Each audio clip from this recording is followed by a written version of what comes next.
All right, in this video, we are going to talk about rowing lingo. This is a question that I see get asked a lot and thought I'd put something together for you. So we're going to talk about what does personal PB mean? What does drag factor mean?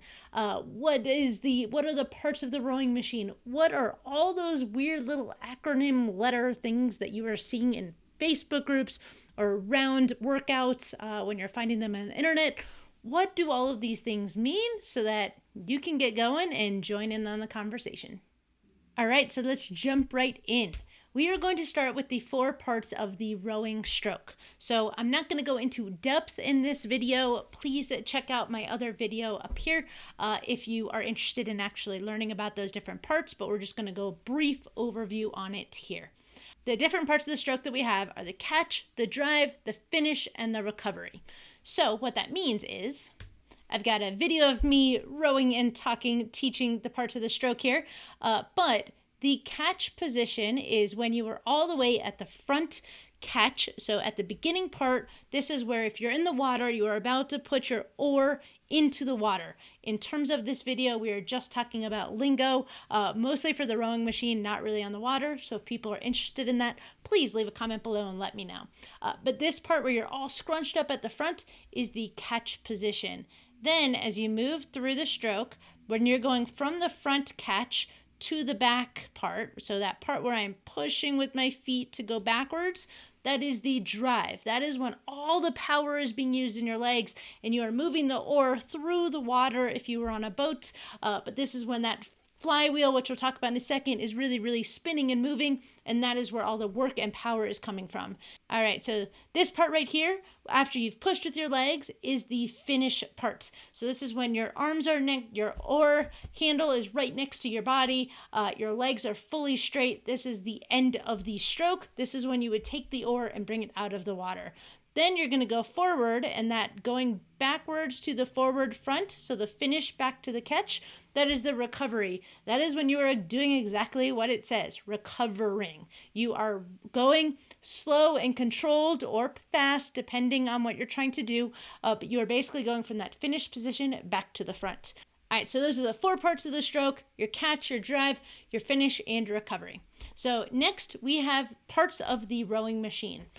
So I'm using the Concept 2. This is a photo from Concept 2. I do not own the rights to this, but we are using this as kind of the base, but all the machines basically have this kind of concept, except for a few of them, which we'll talk about in a second.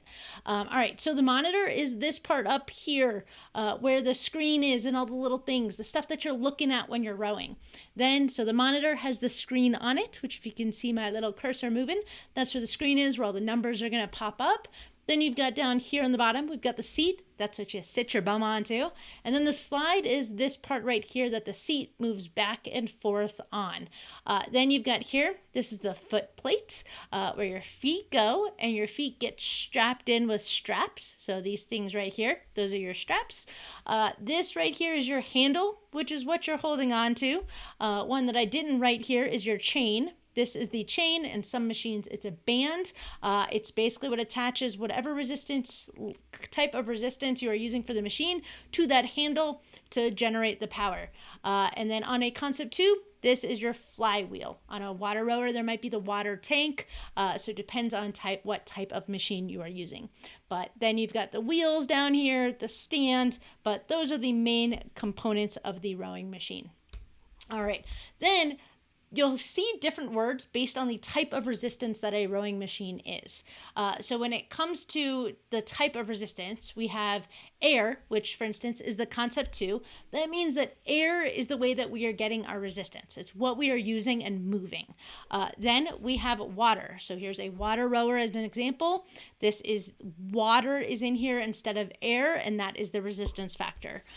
Then we have, this is a magnetic machine.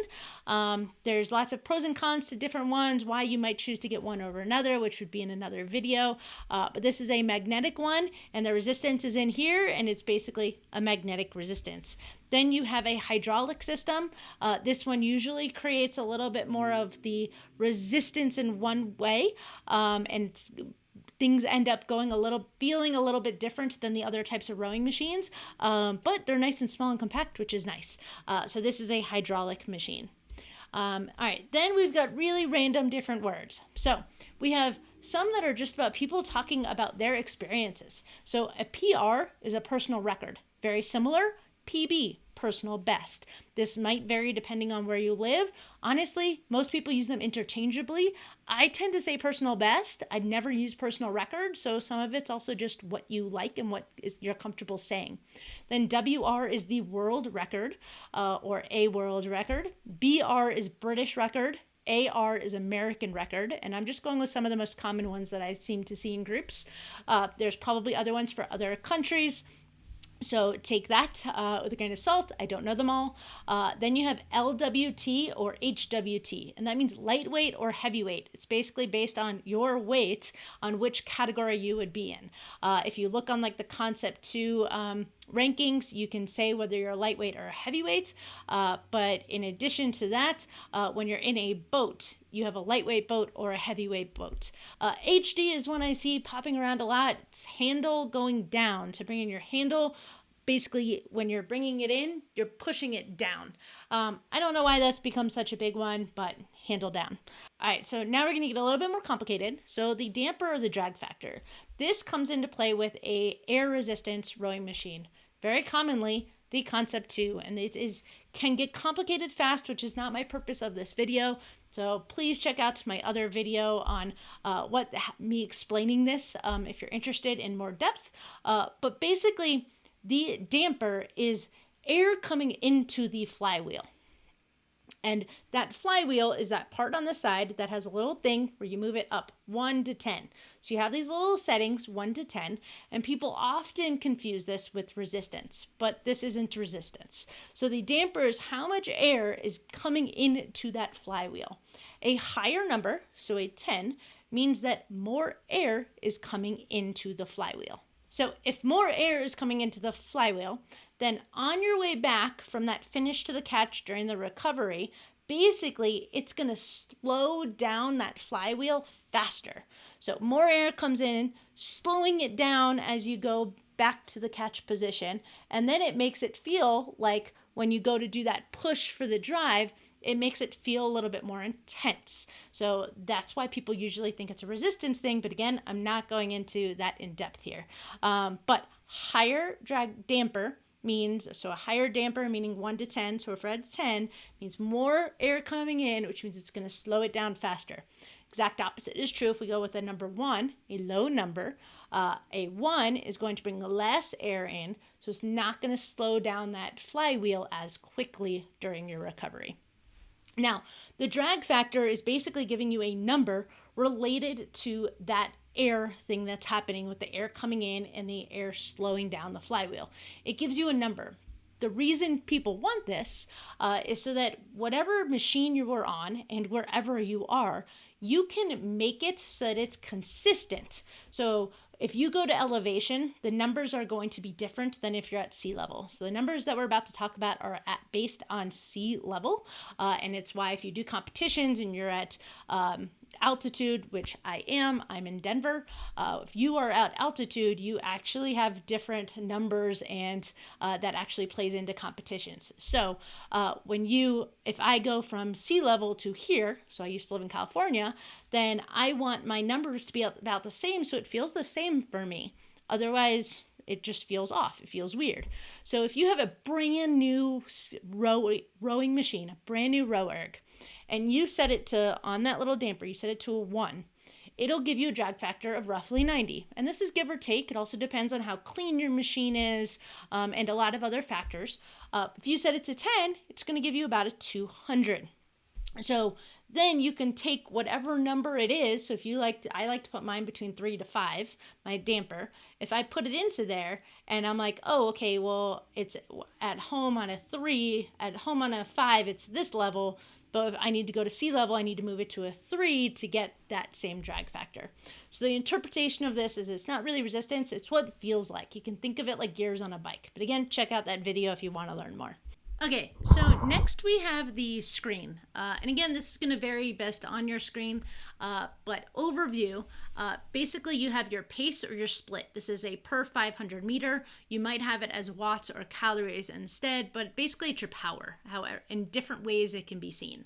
Then you have your SPM, which right here, 45 is really high. That's your strokes per minute. It's how fast you're going back and forth. Really specifically, it's how fast you're going from the finish through the recovery to the catch. So it's your recovery phase. Then you've got time, that's how long you've been rowing, and your distance, which is how far you've rowed. Again, there's some other things that might pop up. This is a very simplified view of it. But just looking at those kind of numbers can give you helpful information. But just looking at that information can actually help you, but really understanding the numbers is what's key. So please check out this video to learn about the numbers a little bit more in depth so that it makes more sense, and that's really a huge trick to improving your rowing. Okay, so that's the basics for the rowing lingo. Now, if you want to learn about the actual numbers on the machine, please check out this video right here where I go into depth on each one of those, because that's a little bit more difficult to skim across and have it make sense. So check out that video, and as always, if you have questions, please let me know. Leave them below, and I'd love to know your thoughts.